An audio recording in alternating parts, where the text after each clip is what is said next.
Olunaku lwakusatu ennaku z'omwezi 16 omwezi ogw'12 omwaka 2020 tukwanyiza nnyo ku Bukadde TV1 era gy'osinzira okutulaba ssaawa z'amawulire gaffe agataliko mutuntu ng'omusomi nze Sharifa Namuyomba. Agataliko mutuntu nga tandise n'amawulire gannaku ng'abadde aluganya ku kifo ky'omubaka omukyala e Masaka ng'abadde ajjidde ku kaadi ya NRM afudde.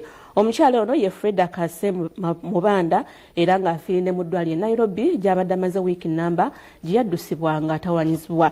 Era ebisinga waawo njaba tubikutegeezaako mu mawulire gaffe aganaddako gye gyagenda okuziikibwa na biki ebimuse ndowooza ekifaananyi osobola okiraba awo mu maaso naye nga ye Freda Kase Mubanda bona abadde avuganya ku kifo ky'omubaka omukyala e Masaka.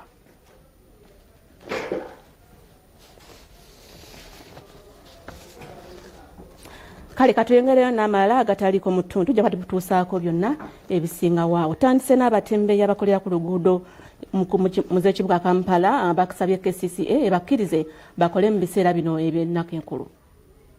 Buli sizoni y'ennaku enkulu weetuuka naddala olunaku olwa Ssekukkulu abatembeeyi beeyongera ku nguudo z'omu kibuga Kampala nga bayaayaana okwenogera ku nnusu ey'abantu ababa bavudde embyalo n'abagenda mbyalo.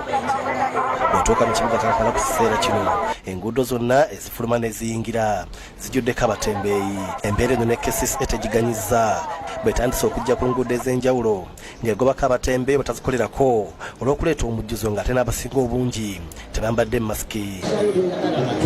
KCCA erabiddwako ng'ekwata emmali yaabwe saako n'okugobaganya n'okusika abo beebeesanze nga tebalina masiki. Andibadde feya ne batulekamuko ne tusooka tukola kano ka sizoni ne batuwaamu kawooko kitegeera. Kino n'abatembeeyi abakolera ku nguudo tebakikkiriza ne basaba Pulezidenti Museveni n'abakulira KCCA okubayamba mu kaseera kano okubanga kabbanga ttono ebaleke beenogere ku nnusu olw'ensonga nti bakava mu muggalo nga baakomawo tebalina yadde 10. Era bwejjango bategeera buli kujja mu kasente nesobola okuba mu kyokola ki okulonyiza wobootadde kubanga oli wali mubenyi bw'amateeka bebatuleke tukole embeera ndumwa ayola maali mucunga atangiwa tabagambe mucunga nendi ngole kudagala naye bayola Pulezidenti Museveni si bubi naye abantu baba wansi abatutwala ne batutulugunya bayola abalwadde balwadde temubakoowa naye embeera embi yetutwala ku basajja ate nga nabo tebatufaako batulekere eddembe mu nsi yaffe naffe tweyagala n'ekikumi tuweerera abaana baffe. Nti engeri gye tubaye tuva mu lockdown ekintu esinga bakikola dda abantu ne baleka ne baba nga banoonya akasente. Nze William Buyondo Bukadde TV1. Ubale nnyo William Buyondo. Mpozi kankulaga ekifaananyi ky'omukyala gwe nagambye Freda Kase Mubanda nabadde avuganya ku kifo ky'omubaka omukyala era ng'afiidde mu ddwaliro e Nairobi.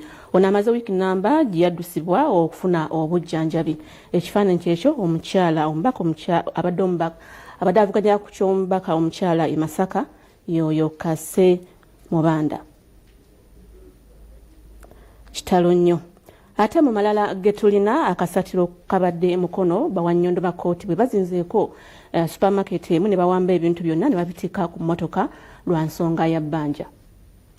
Bawannyondo bano bazina ekiragiro okuva mu kkooti y'obusuubuzi e Kampala eky'okuwamba ebintu byonna ebiri mu ssemaduuka ya Tuskys. Bawannyondo bavudde mu kampuni ya Skyrocket auctioners balabiddwa nga batika ebintu bino kulole wakati mu kumya obw'amaanyi. Ebimu ku bintu ebitikiddwa mbadde mu ebifumbo ebigaati era olw'obuzito bwabyo babireetedde emmotoka ebisitula ebizito.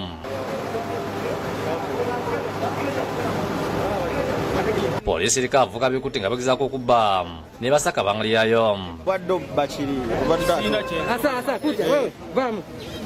sina kyenzibi batulagira abali munda batugamba twale mu maaso mu emmoloka ate batukwata.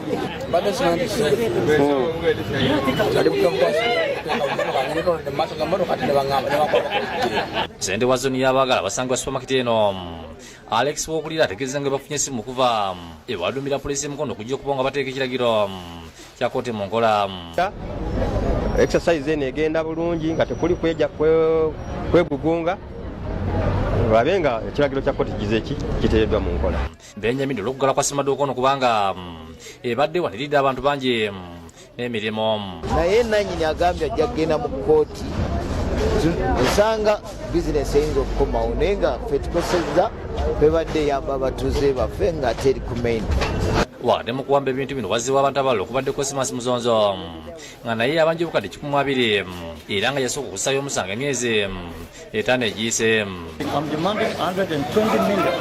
So I don't know whether I'm part of this, what is being taken away, whether we are also going to be allowed to share. Yakulidde mu kikokoto kino Ismail Kifudde ategeeza nga poliisi biwadde okuwa obukuumi. Tuliwo ku witness nga court order eyafulumye era emirimu gibadde gikyatambula bulungi. Okuwamba ebintu bino kiddye kampuni yamuko okuva e Kenya okuwangula omusango bali wabira tasikize nga bagibanja. David Musikalyankolo yakusakidde Green ku Abukede TV.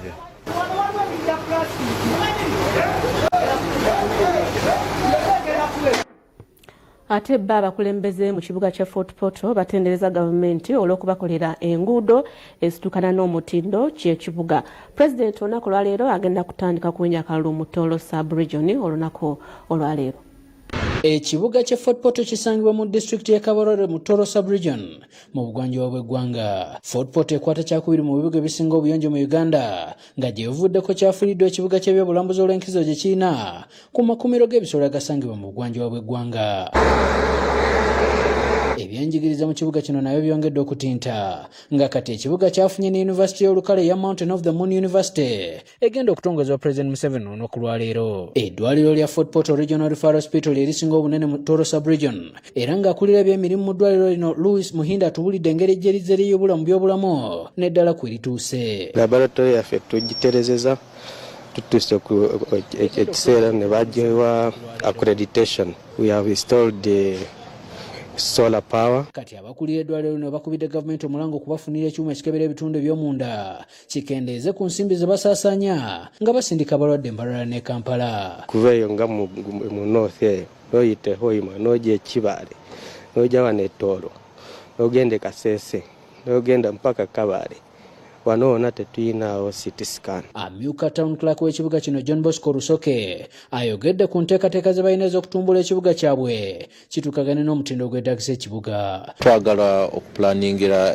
ekibuga kyaffe kye twandiise physical development plan olaba nti buli kimu oba buli development eri wenyini awo wesaana okubeera. Kyokka ategeeza nga bwe bakyalina olugendo oluwanvu ddala mu by'ensimbi n'asaba gavumenti okubadduukirira batambuze emirimu gy'ekibuga. Abavubuka n'abakyala mu kibuga kino beekokkodde embeera y'obwavu ne basaba gavumenti okubalowoozaako mu nteekateeka z'okwekulakulanya n'okubaggyirawo emisolo. Bw'okola emitwalo ebiri kansa ebeeyagalako naawe olina kulyako abaana balina kunywako ku mata balina kusoma. Todo mundo yamparampara wetukapite yeite ekyalente tomunantu yatusaba obuyambe naye tobatuyambeho. Sibira hano musana n'okukotera ogobera n'okuweta omudaala ogwine guli mu katale tugwine mugaso. Ssentebe wa disitulikiti y'e Kabarore Richard Rabuhinga asabye gavumenti okwanguya ku nteekateeka y'okuzimba ekibangirizi ky'abannamakolero mu kibuga kino okusobola okulwanyisa ebbula ly'emirimu mu bantu baabwe. Our industrial park in Kiembogo is projected to create 7,000 jobs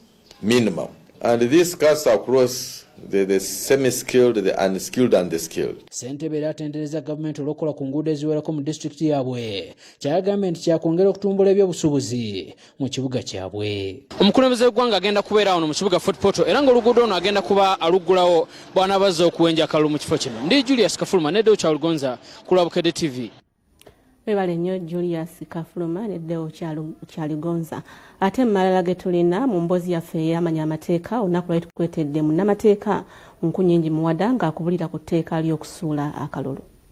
Mu mbozi yaffe ey'okubangula mu mateeka tukuleetedde munnamateeka Nkunyingi Muwada owa Muwada and Company Advocates akunnyonnyola etteeka ery'ebyokulonda. Agamba nti omuntu yenna bw'abeera agenda okulonda alina okulondera mu kifo ekyekusifu. Kati bwogera mu boxi mw'otiikinga olina kutiikinga mu boxi wakati mu eyo boxi ya candidate wo oba n'oteekamu kye bayita ekinkumu kwatasobola kuwandiika balina okuteekamu ekinkumu kiteeke wakati mu boxi omwo. Etteeka terigamba nti omuntu alina kulondera mu bbaafu wabula ewekusifu kati omala ate okukalonda waliwo okukuuma akalulu ogw'obuvunaanyizibwa bwa bannayuganda era si bwa bitongole byakwerinda. agamba nti akalulu bw'okafuna katunulire bulungi era bw'obeera olonda fuba okulaba nga bw'owandiise oba w'otadde ekinkumu bwe wali omuntu omutuufu gw'oyagala. bw'olabamu kandidate gw'otawagira wadde wamukyawa nnyo towandiikawo waali wadde oteekawo kanno kuba buli w'owandiika ewalala oba osse baloti pepa yo ate buli w'ogitta oba ofiiriddwa okubanga osalirawo eggwanga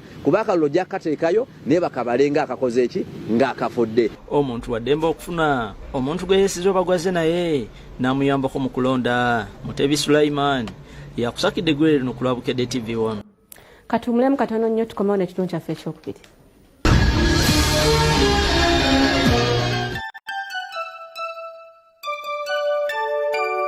We wish you a Merry Christmas.